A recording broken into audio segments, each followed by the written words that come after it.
So I know I've been gone for a while, and I am sorry that I just dropped off the face of the earth without putting any videos out or letting you guys know what was going on. But really, this summer went by so fast for us. We were on vacation all of June into early July, family vacation. I did get some work done while I was gone, but we were gone for 5 weeks, guys. And leading up to the vacation, unfortunately, I wasn't able to pre-record videos to get out for you guys. We had a lot of stuff going on in the business. We were wrapping up really big projects. And so kind of YouTube just fell through the cracks, and I am sorry about that.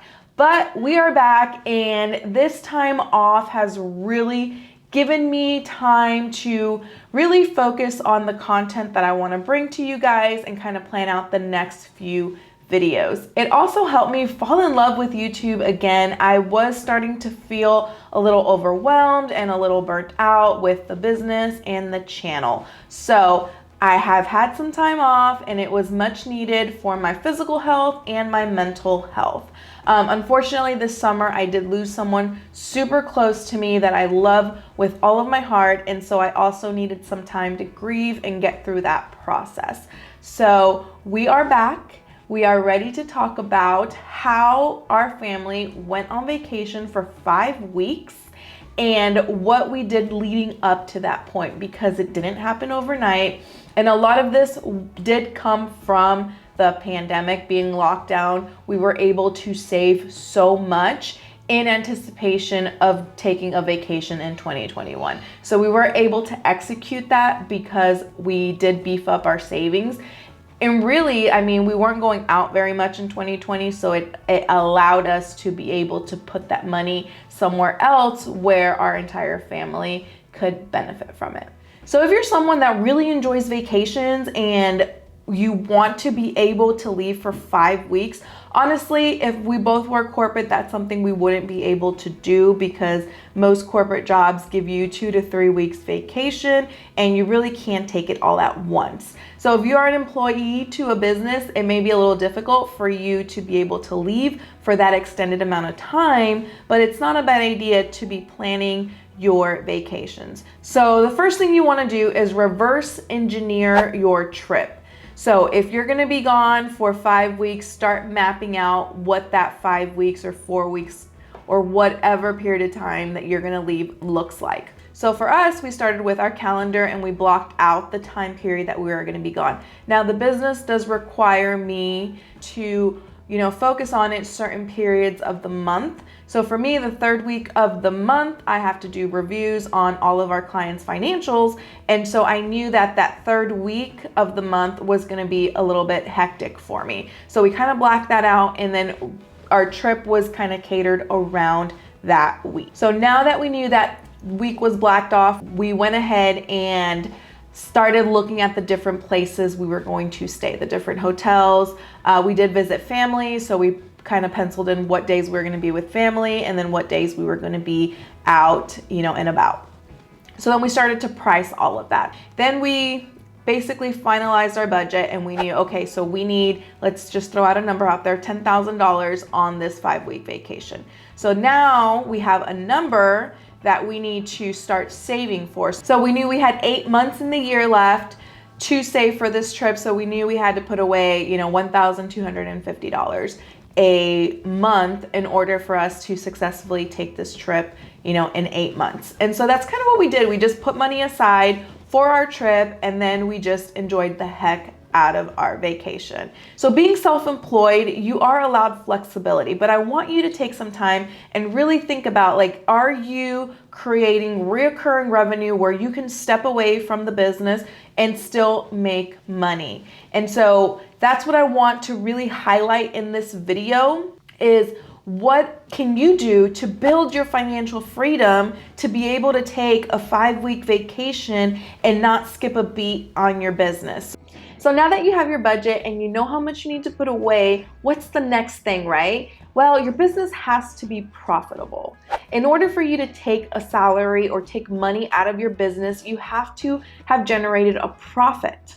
So I will be doing deep dives into profit and how to calculate your profit and how to get your business to a profitable business in the next couple of videos to come. But really in this video, I just want to mention that if your business is not profitable, you're not making any money off of your business, you don't have other sources of revenue, it's going to be very difficult for you to put away any money for any type of vacations or extras. So in order for you to start planning for a vacation, you need to be profitable.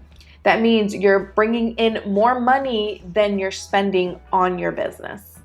Now, while I was gone, it wasn't all fun and games. My channel did take a huge hit as far as watch time, views, AdSense, all of that, but that's something that I was okay with. So when you're gone, some things might fall through the cracks. And so understanding that that is a potential and that may happen will help with your mental stress while you're gone. So I recommend that you make a list of all of the important things that need to be done while you're on vacation and just strategically focus on those. And so when you are working while on vacation, all of the distractions and all of the great ideas you have, take a back burner so you feel like you've accomplished something and you didn't spend 8 hours on a vacation day to get it done.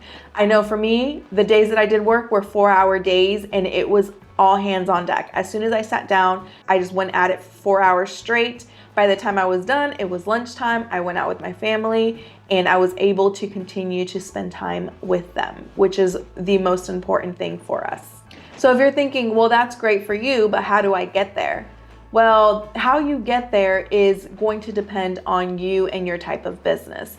My recommendation is if you are a service-based business, try to get someone to come in and help you as soon as possible. Yes, you're going to take a hit as far as your money that you're making, but in the long run, in the future, it's going to free you up to be able to do things like vacations without having to work.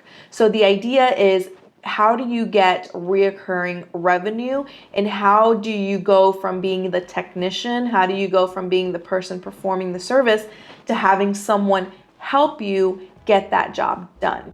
The first thing that I would recommend is to hire as soon as possible. You can only take on so much before your day is done.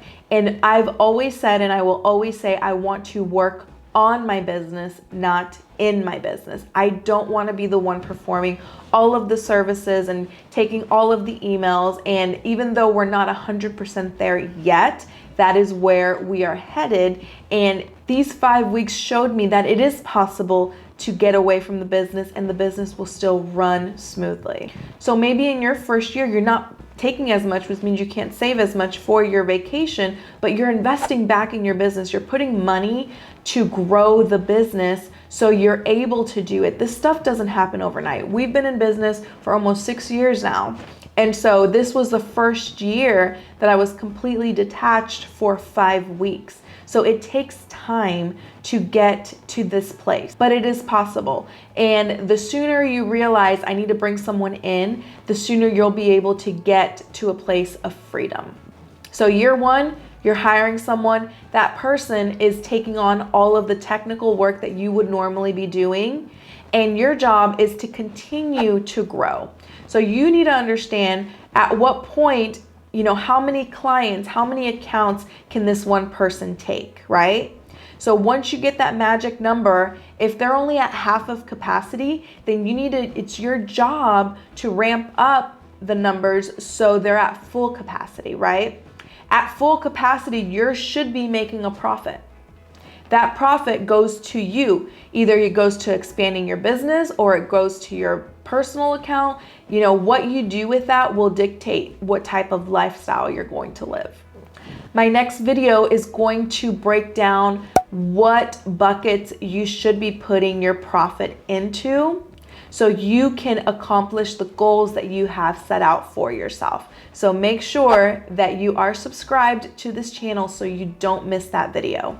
So once you've hired that person and they're at capacity, then you just continue the cycle. You continue to hire, give them work. During those transition times, you may be the one doing the technical work until you can get the right person in place to take over. But once you get there, guys, once you're profitable, you are able to take the the trips, buy the cars, do the things that make your heart happy. You can't go from point A to point Z in a week. It's gonna take time to build a company. It's gonna take time to get to financial freedom. And we haven't even talked about investing and all of the other things that are associated with that, okay? That comes with time. If you are at the beginning stages of a business, if you are just getting started, then your job is to outline what do you want your business to look like and how fast can you go from being the technician to being the manager, to being the CEO. I hope this video motivates you to really take a look at your business structure, to take a look at where you are financially, and to start building goals that is going to bring you fulfillment in your life. If you found this video helpful, please consider subscribing to our channel. Give this video a big thumbs up, and I will see you in the next one. Bye.